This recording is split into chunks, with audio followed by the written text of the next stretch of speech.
Friday Night Racing on Off the Ball. Brought to you by Horse Racing Ireland. Love every racing moment. Visit hri.ie. Right, a very good morning, a very good afternoon to you rather. You're welcome along to Friday Night Racing, brought to you by Horse Racing Ireland. Love every racing moment. Visit hri.ie. You can follow the Twitter account at HRI Racing, and the hashtag is every racing moment. Johnny Ward, good afternoon to you. How are you? Not too bad, Ger. How are you? Looking forward to a big weekend of the classics and some great racing ahead. We'll talk about that a little bit later on, but I want to also say a very good afternoon to Patrick Harty, who is our guest this week. Patrick, how are you getting on?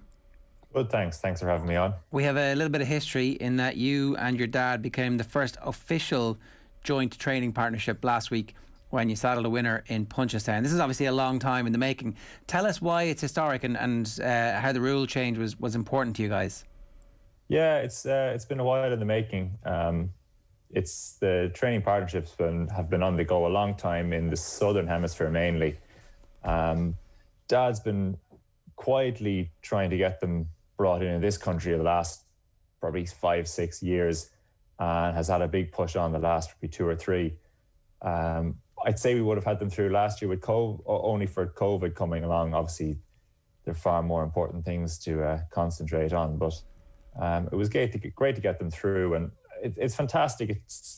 There's no pressure on him now to I'm not putting any pressure on him to sort of give me a bit of limelight. There's 2 of us are happy they're doing what we're doing, and it's the same for a lot of people now, hopefully in the coming years. So obviously you had your eye on being a trainer for a while, is that fair to say? Absolutely, yeah. And your dad would have known this. So while the rule wasn't changed, I'm not saying it would have led to tension, but certainly there was no clear pathway for you to work together. Yeah, exactly. Potentially at some point, the 2 of us would have butted heads over it. This is kind of taking that off the table. There's no pressure now at all. It's very nice. The 2 of us are very happy doing what we're doing. I was thinking going into the sort of, as it was approaching the D-Day, so to speak, I was thinking not much is going to change. I'll keep doing what I'm doing, but I can definitely feel the 2 of us are much more relaxed and very happy this last week or 10 days since it's come through. And take us back a little bit, will you? So your dad quietly, what did that involve? Was there a bit of lobbying going on? Was it just kind of having conversations with people and outlining what the issues were? Because I guess people listening will think, well, what actually has changed and what's the difference? So Dad's been sort of quietly lobbying and talking to the right people in the IHRB and in HRI and getting a lot of help from a lot of good people. It's been a lot of pressure coming from him, but the right people have been in there and they've been helping him out. It's been very good. Ultimately, what it means is the 2 of us have a license. We both share the same responsibility and we both share the ups and downs. So we both get the plaudits, but we're both equally responsible. And are there other family operations where that wouldn't be the case? Is that the kind of the main thing, is that it would always be a license taken out in one name and that would kind of represent the people who are working there? Exactly, yeah. Like, there are very few trainers in the country that do everything on their own without having somebody. It doesn't have to be family, but they have someone behind them that's every bit as supportive as I was to Dad for the last 5-6 years. And it's just great to be able to sort of put someone's name on the license so that they're there to get the plaudits, to be congratulated. Okay, I guess it makes perfect sense, and for all sorts of reasons as well. When you say it happened in the Southern Hemisphere, is this the first time in the Northern Hemisphere that this has happened, or have they also got this in the UK?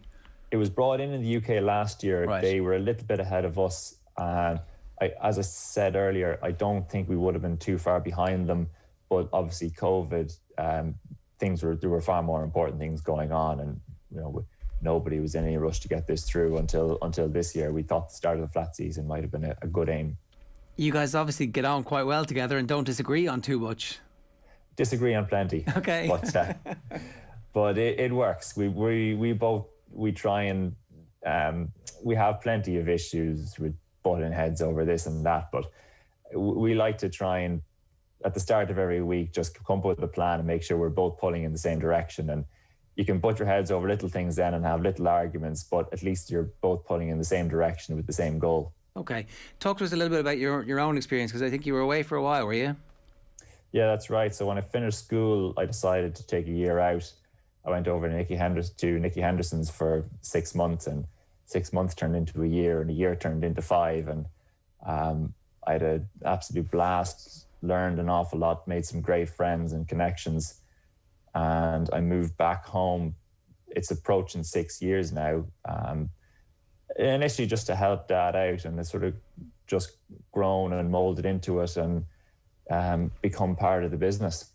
Was it always your intention as a teenager to become a trainer? Was that like your dream at that stage? You saw exactly how the game was run, and that in your head when you went over to Nicky Henderson's, however long you were staying, it was all part of not necessarily a master plan, but like a long-term scheme to become a trainer?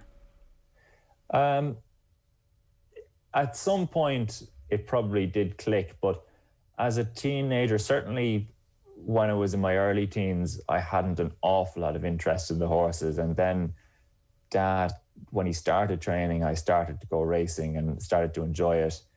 I had learned to ride at a very young age, so I knew that. I started riding out the horses, and I got bitten by the bug very quickly when I first sat in a racehorse. And even I'm 6'2", but I had ambitions that I was going to be champion jockey someday, and that's what I had my head set at. It didn't take me too long to realize I was far too tall and not nearly good enough. But I went over to Nicky's initially just to learn and to have fun, not to sort of learn to become a trainer, just to learn about horses and how horses are trained and managed and handled in different places. And I suppose I just really enjoyed it. I really enjoyed that side of life. I brought probably a lot. It was great for Dad as well, just to have me over there. It was a good soundboard for him too. And when I moved home, I definitely thought, yeah, this is what we'll do now. We'll both put our heads down and we'll transform this operation and see how far we can go with it. What was Henderson's like, Patrick, actually? Like, how does that yard work, and how much of it is delegating responsibility from him? I know he's obviously the boss, but did it kind of meet your expectations, or was it different maybe, and why is it so successful? You know, I went over there and Dad was after training Captain Seaby to win the Supreme Novices only about 2 years before. I thought I knew everything when I went over there, and I realised after a week I hadn't a notion. I was totally clueless. Nicky's brilliant. He's not hands-on, but he's a very, very hard worker. He's not out in the yard getting stuck into work, but he's in the office from dawn till dusk, organising the work, organising the schooling, the runners. He talks to every owner at least once a week. He works incredibly hard. He knows every single horse, and he surrounds himself with good people that he can rely on. He's, for want of a better phrase, he's a little bit of a control freak in that he loves to know every little detail, and he wants to be part of every little thing that goes on. And as a result, there's never a stone left unturned. I don't want to be banging out cliches, but he thinks about every angle. He's very, very good at it. He thinks about the horses. He keeps the owners happy, and he has good staff around him. I think that's been the key, getting hold of good horses and keeping everyone happy and keeping the horses healthy and happy. And I'd say it was good fun as well. Brilliant fun. I had an absolute blast. I went there just for a couple of months to see what I could learn, and I knew shortly, like, I'll stay here now and I'll have great crack for a few years. It was mighty, and it was magical. The horses there at the time as well. I think in my second year there, Nicky was champion trainer, and it was the first time he'd been the second time he'd been champion trainer, but it was the first time in like 35 years or something incredible.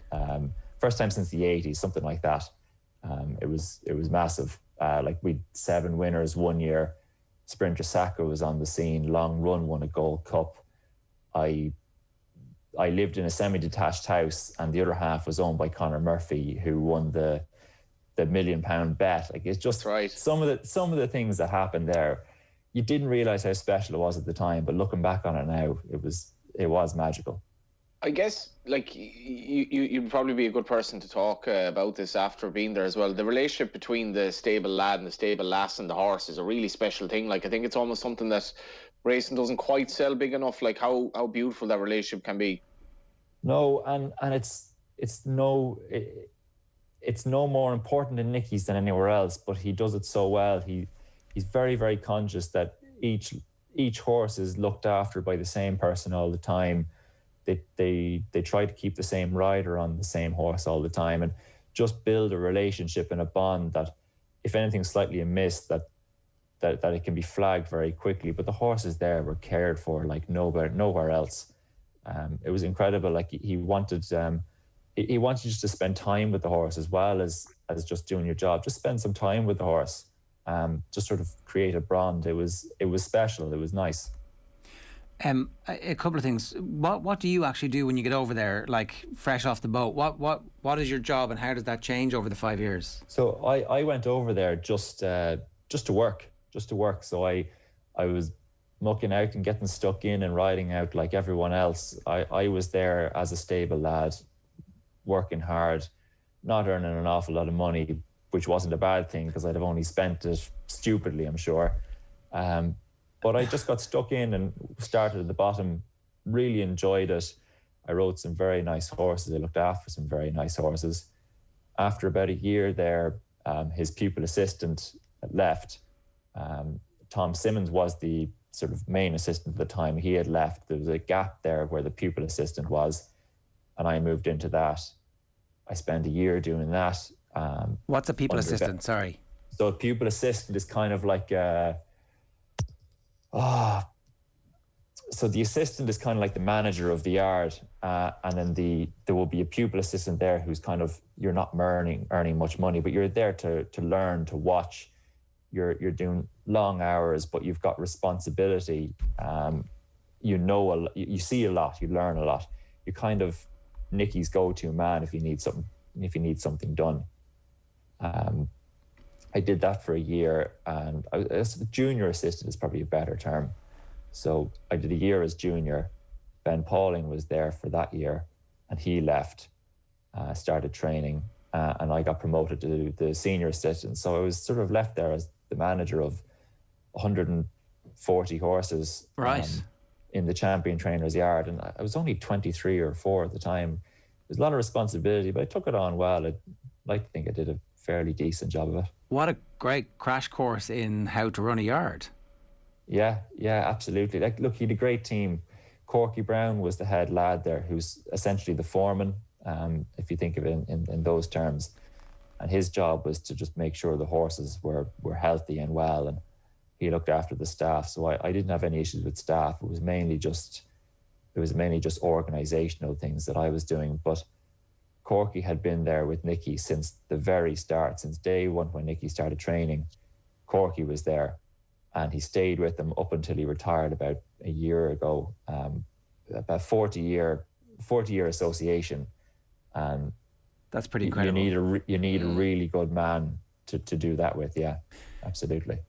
So when you said that Nicky's not very hands-on in the day-to-day stuff and he's not actually out there, does that mean that Corky is deciding to tell the work rider how hard a certain horse is going to be worked, or how much work a horse is going to do, or how Nicky will be out there to do that. Okay, he would be out there to do that, and then he'd run straight back in to the office to make sure the horses are declared in the right races, they're entered in the right races, organise the jockeys, talk to the owners about maybe they'd prefer to run at one track rather than a different track. But he liked to make sure the work was organised as he wanted it to be done. Okay, because Corky will be there. So Nicky might tell Corky, I want this done, and Corky would organise it all. Okay. It seems to me that that's the alchemy of training, is getting whatever your philosophy is about getting the horses well and fit and running as fast as they can run. Each individual trainer has their own quirky way of going about that and setting up the tracks differently, their own gallops differently. So that bit must be like, again, a PhD in one way, where you get access to somebody as great as that and with their mind to see how they go about that. Absolutely. I had been accepted into college and I deferred it for a year, and this was 5 years in college, the College of Horse Racing, and life as well. You learned a lot about life, but yeah, it was incredible. A PhD is a great way to describe it. It was 5 years, a 5-year PhD. Yeah. Can I just go back to something else that you kind of had a bit of a drive-by on there? You mentioned the £1 million bet. Just explain to everybody who's listening what that is, because I was like, was there a race or was it something? This is actually a bet that won £1 million. So just explain this, because this must have been a fairly sensational thing to witness. It was. So I think it was in late November or early December, Conor, he was the sort of second foreman. He kind of helped out Corky. Corky could delegate a bit to him and rely on him. Conor would see an awful lot and was in communication with all of the riders and the jockeys. That was his job. So he got a lot of, he knew everything about every horse. It was his job to know it. And he had a bet in late November or early December. I think it was a £50 bet on 5 horses at the Cheltenham Festival. So the second week in March, good 4 months off. So an awful lot can happen in that time. This is Christmas 2011 to March, Paddy's Day 2012. That's the time frame. Yeah, that's it. Yeah.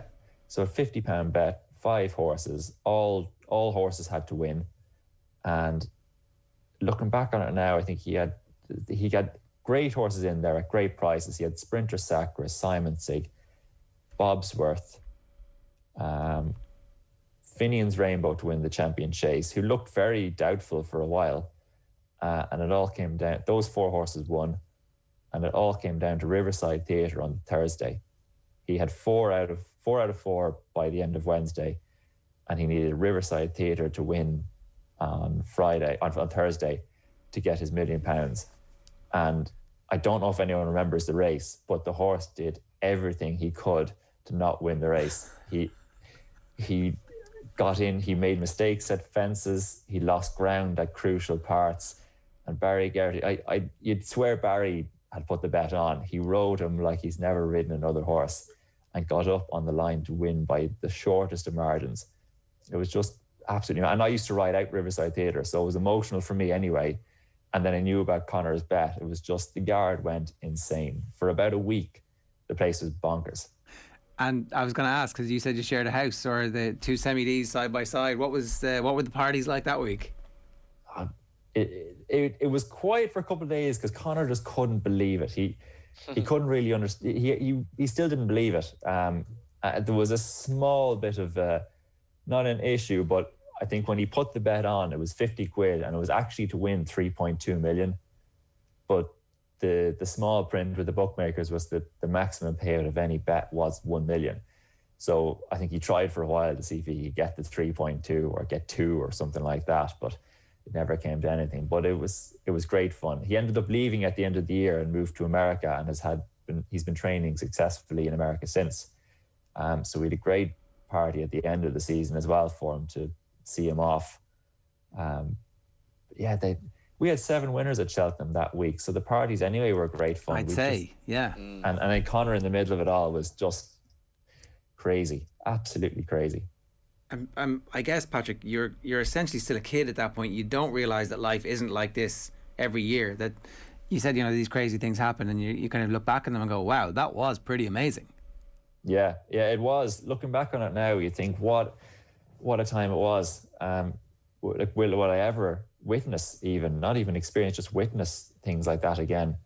And you might not. Like they were just sensational times. Absolutely.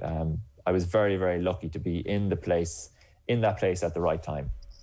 I've found as well in stories like this where people bear witness to great athletic or business or whatever achievements that are happening, and it's a combination of those, I guess, in racing in particular, that you reach a point where you're like, okay, my turn, I need to be doing this now. That there's the hunger that you get from watching other people succeed fuels and sparks your own ambition. What was the period for you where you're like, okay, this is great, I've got my experience and my learnings here, but I need to go off and do this with my dad now? So the kind of unwritten rule of thumb is that you do 5 years in these big yards in England. You do 5 years as assistant. You tend to do kind of 2 years as pupil assistant, 2 years as junior, and 3 years as senior, or vice versa. And I was coming to the end of the 5 years, and I was still young. I'd learned an awful lot, but I knew if I stayed there longer, I would learn more. But you could stay there 20 years and still be learning. So I had to decide, like, do I stay on and do a little bit longer, or do I move on? And I had a chat with Nicky. I had a chat with Corky. Corky was always very helpful. And I talked to Dad.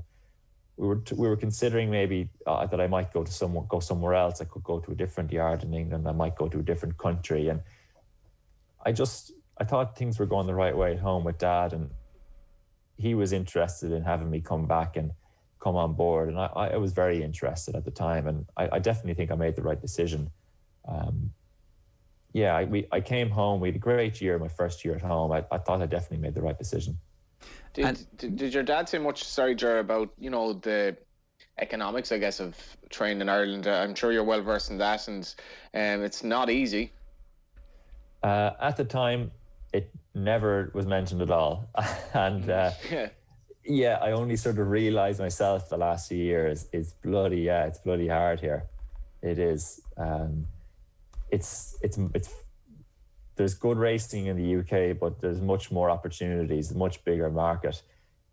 It's tough going over here, and we've seen it. There were a few years where it did get very tough here, and I suppose if you're not popular, if you're not getting results, you lose popularity quickly, and all of a sudden you realise there aren't that many people out here that actually will give you a horse.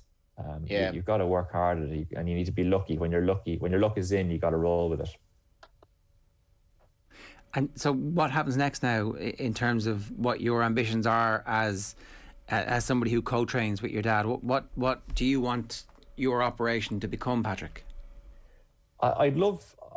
We train about 35 horses at the moment. We got up to 40 for a little while. I'd love to expand the operation to like 60, 70 horses. I don't want to get to crazy numbers. I'd love to get to kind of 60, 70 horses.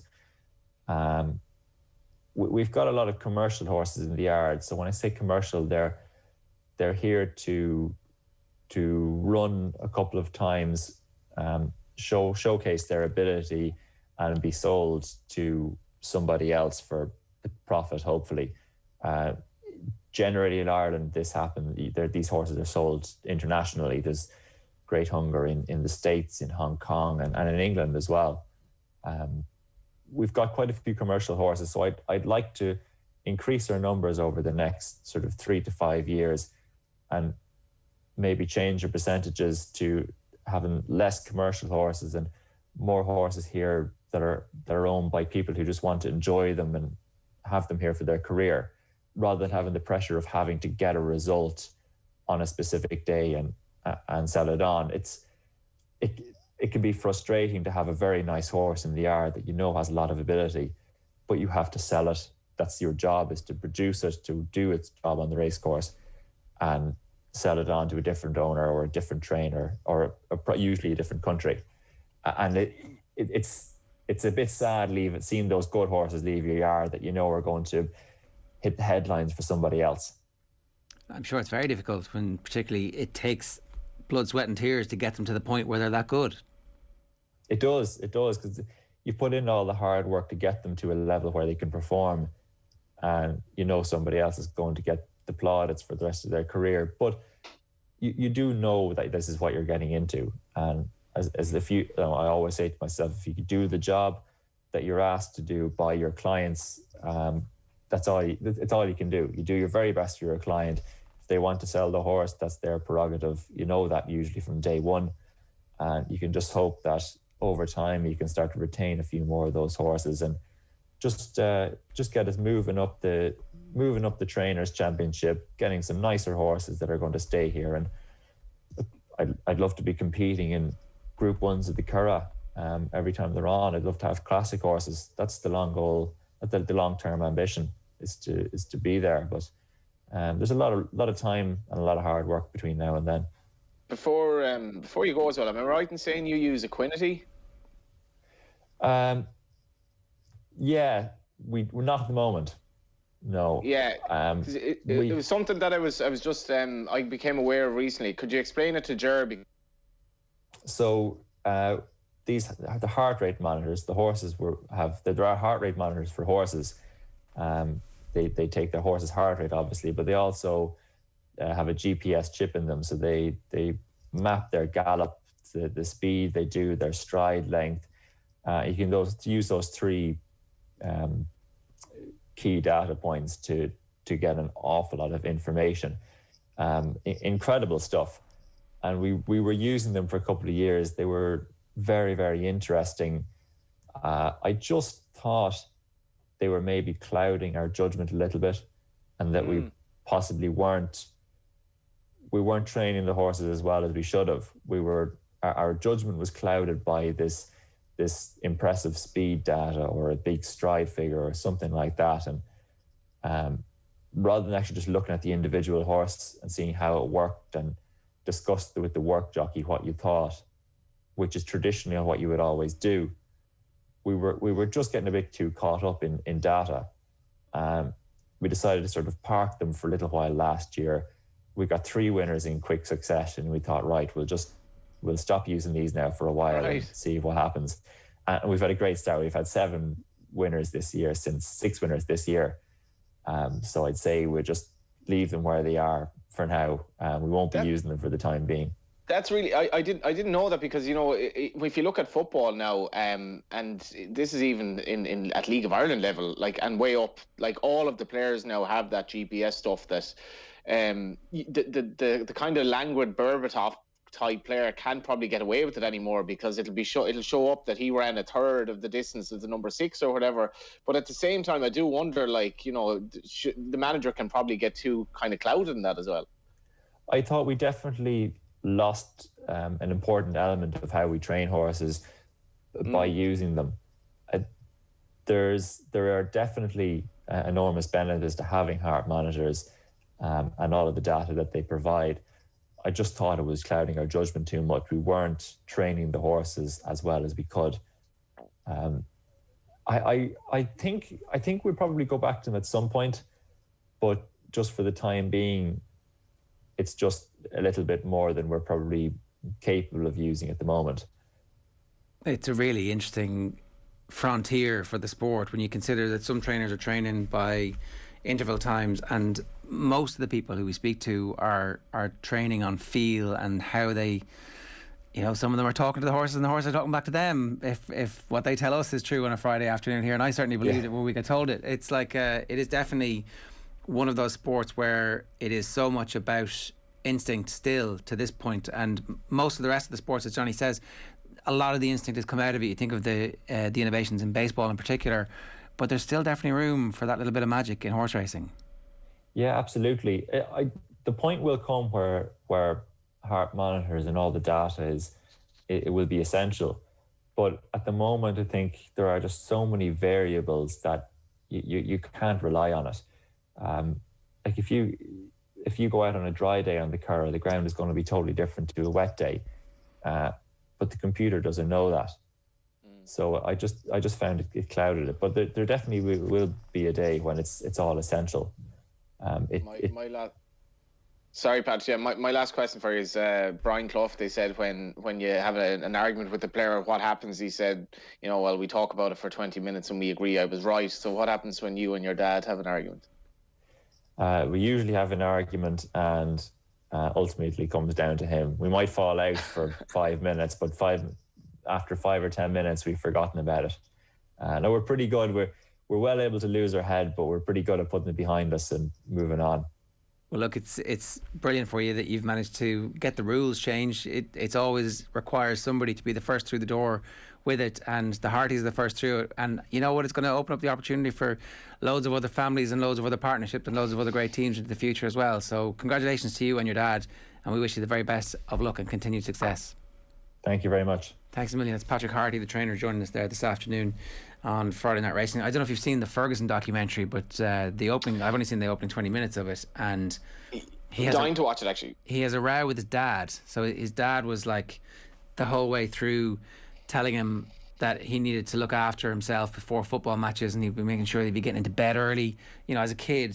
And eventually Ferguson is like he's playing football, but he's not getting picked. He's in the reserves, and so he's going off the rails. He's going out drinking and partying the night before games, and his dad's having none of that. And they don't speak for 2 years. They didn't speak for 2 whole years until Ferguson on the way out. Like, it looks like he's going to Canada. He's moving. He's got the papers to move to the Dominion that is Canada, and he gets a call and he pretends to be sick. Against Rangers, wasn't he? Against Rangers, scores a hat-trick, and his mum says to him, go and have a word with your dad. And the dad kind of begrudgingly at first starts chatting to him, and then the joy of the hat-trick explodes and they're best buddies again. But it's like, you know, relationships with your dad is difficult at the best of times, but going into business at that as well, you know. John and Teddy Gosden seem to be making a go of it as well, but I suppose like there are these other partnerships like in that just they're not there in name, and you'll hear, well, he's training the horse but she does all the work, or vice versa, whatever. But I think it's a good thing, and you know, it's going to be a nice thing for the family as well. You know, the Hartys go way back in racing. I think Captain CB, I suppose, their most famous horse, he was named after Captain CB Harty, who I think was Patrick's great grandfather, if not grandfather. Now he may correct me on that, but they go way back, and Eddie's one of the good men in the game, and yeah, I think they'll have plenty of success. I think, you know, the thing about Equinity was interesting because I think, you know, that's a sign that not very few trainers are using Equinity, and it's kind of like, as somebody, since I started doing a bit of cycling, you see Strava, the amount of stuff it tells you, and like some lads, like I'd have neighbours, or I had lads I cycle with, where they have the heart monitor and they can tell, like looking down at the actual headset while they're cycling, what their heart rate is and whether it should be higher or lower for that particular part of the cycle. But I mean, when you think about it, elite athletes, horse racing, the scope for stuff like that, yeah, we're really in our infancy. But as you pointed out, Ger, there has to be room for that little bit of magic as well. I think it's going to be a combination of everything, because eventually the data will be able to say the ground was soft, the ground was exactly hard, and that expands out, and then the AI involved will and the artificial intelligence as opposed to insemination, I suppose I should specify. Particularly when we're talking about animal husbandry. I'm from a farming background. There you go. You were like, what? Yeah, the artificial intelligence will get so good that it won't matter. Friday Night Racing is brought to you by Horse Racing Ireland. I need to tell you about where we are in our Tote 10 to follow. It's not going so good for me at the moment. The Tote 10 to follow mini game for Royal Ascot, by the way, will be open for entry soon. You can find out more about that game by visiting tote.ie. The score is 89.92. That's Tom Malone romping home, and then you a horrible 78 points behind Tom, and then I'm third. So, you know, still plenty of time for me to catch up to you, which is really all I care about. But, you know, I think match. Tom Malone is certainly streaking away successfully at the moment in the Tote 10 to follow. There's a month of classics ahead, though, starting with the Kazoo Derby at Epsom tomorrow and the Dubai duty-free Irish Derby at the end of this month. So plenty of time for me to make up some bonus points and overtake you anyway. I'm not so sure about Tom. The Derby at Epsom tomorrow, what do you expect to happen?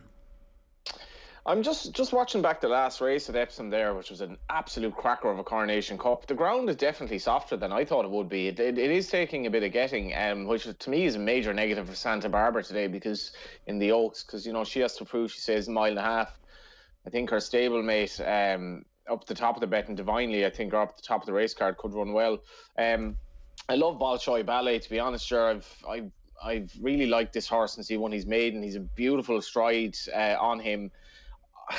Again, just be slightly worried about the ground, because, you know, he's stepping up to 1.5 miles, which isn't an issue, but he's a beautiful moving horse, and I'd say he'd be better on good to firm, to be honest. But it's a fantastic Derby. Like I saw Matt Chapman during the week saying that the Derby was a bit like the boat race and the FA Cup, in that it isn't what it was. But like, I don't really agree with him on that. And I think, you know, Aidan O'Brien having merely one runner in it, which is obviously an anomaly given what we've come to expect, is actually almost better for the race. Even if he trained the second favourite Antipost in high definition, he's not running. I think in a way, the fact that Aidan only has one runner is good for the race. And, you know, there's a widespread of trainers. His son Joseph has a runner in the race. And many of the top British trainers are represented. Frankel has 4 horses that he sired in the race. 3 of them are prominent in the betting. They're single figure odds. And it just has an awful lot going for it as a race. I think hopefully the ground will be proper good ground tomorrow for you know, the truest kind of result in the race coming true. But I don't think it's going to be one of these mad races where you know, you have a front runner going off and stealing it. It's not going to be like that. It's going to be a proper derby tomorrow. I hope we see a superstar in Bolshoi Ballet, but It's not a formality, I would argue. You liked McSweeney in the Guineas. You're opposing McSweeney in the Derby. Is that right? Yeah, if Jim Bolger can get that horse to win the Derby, I know he's done it. He's done magical things before, probably more magical than this. And he's, in fairness now, the ground being on the sort of the slightly soft side will be a massive help to him, because he has no form whatsoever on good ground to give him any chance at all in this race. But I think what he did with Poetic Flare and Renham in the 3 Classics, they were at least all over a mile. To have a horse, run, and he did a very hard race in the Guineas over a mile, and then to train him to be a Derby horse within 2 weeks, gone up like 50% in trip at a completely different track, on different ground, I think it's asking an awful lot. I'd be shocked if he won, but as the man says, I've been wrong before. Okay, we should talk about the other big story that has come from racing this week. This is the Galway trainer Stephen Mann banned for 4 years for neglect. It is the biggest ban handed down by the Irish Horse Racing Regulatory Board, which is clearly an indication of the animal welfare issues that they discovered when they were over at his stable in April. It's shocking, some of the details of what has emerged, and the 4-year ban. In some cases, you feel like a 4-year ban doesn't go far enough. I don't even really know where to start talking about this. I think this is bigger than horse racing, to be honest, Sharon. I let everyone read the paper and make up your own mind on it. It's ironic this, CNN did a story on Gordon Elliott sitting atop a horse that was deceased, and there was a lot of revulsion about that. CNN won't be doing a story on this, but this is absolutely horrific. A horse entered up to run in a race around the time that the horse needs to be put down, and needed to be put down for some time with horrific injuries. It would sicken you to the core. With Patrick talking about the affinity that people in Nicky Henderson's had for the horse and that, but this was horrific neglect of beautiful animals, because there were other animals in bad situations as well. It's gotten a 4-year ban. I completely agree with you. And no owner should send this man a horse. If you read that today, and I think that you can say that pretty categorically. It's disgraceful, and it's a big ban, to be fair. It's hard to see how a trainer would come back from this, but it's a very, very sad day for racing that you would have a licensed trainer who was able to train and had been doing stuff like this to animals, just not caring for them properly, and an animal that needed to be humanely put down was in agony and just left there. Multiple and widespread failures to secure the welfare of the animals, it said. Another one was described as catastrophically injured in the fetlock joint. That was the one that had to be put down on the day of the inspection. And they were told that horse had actually been entered to run in Ballinrobe later that week, just the day before the inspection. There were more. Another horse was emaciated. The panel documented failings relating to 11 horses, 7 that were found to be inadequately cared for in the field, and the IHRB, as we said, have handed down a 4-year ban. Just the 4 is the magic number here, because in 2008 he had his licence suspended for 4 months and was fined £1,000 after Pike Bridge was found to have been neglected to such an extent that she had eaten at her own legs. Now, if that were, the authorities obviously have to look back and learn from a situation like that, because that was pathetically inadequate, and that has led to a situation that we've had here where, we've had another horse in a terrible condition and even 4-year ban, but I don't think if it were 40, I don't think anyone would be given out. All right. We'll leave it there for this week, Johnny. Is there anything else about the meeting in Epsom that you want to flag for anybody? I just think it'll be interesting for the viewing figures, because we worried about racing in terms of the Elliott stuff and all that, justifiably, but Cheltenham and the Grand National viewing figures were really, really encouraging, and I'll be interested to see how many people tune in for the Derby tomorrow, because I think there'll be a massive TV audience. And if you're not into racing and you're not into flat racing, maybe have a look at it, because Epsom's a very unique track. It's a field full of horses from different stables, Ireland versus Britain, some horses stepping up in trip, some horses that have a huge reputation like Bolshoi Ballet, a great name for a horse, and these are the best bred horse in the world. They're beautiful thoroughbreds in action, and I think if you haven't been bitten by the bug in racing, maybe have a look at the Derby tomorrow and see what you think, because it'll be compelling stuff for a couple of minutes. All right, Friday Night Racing and Off the Ball is brought to you by Horse Racing Ireland. Love every racing moment. Visit hri.ie. We'll see you next week, Johnny. Cheers. Friday Night Racing On Off the Ball. brought to you by Horse Racing Ireland. Love every racing moment. Visit hri.ie.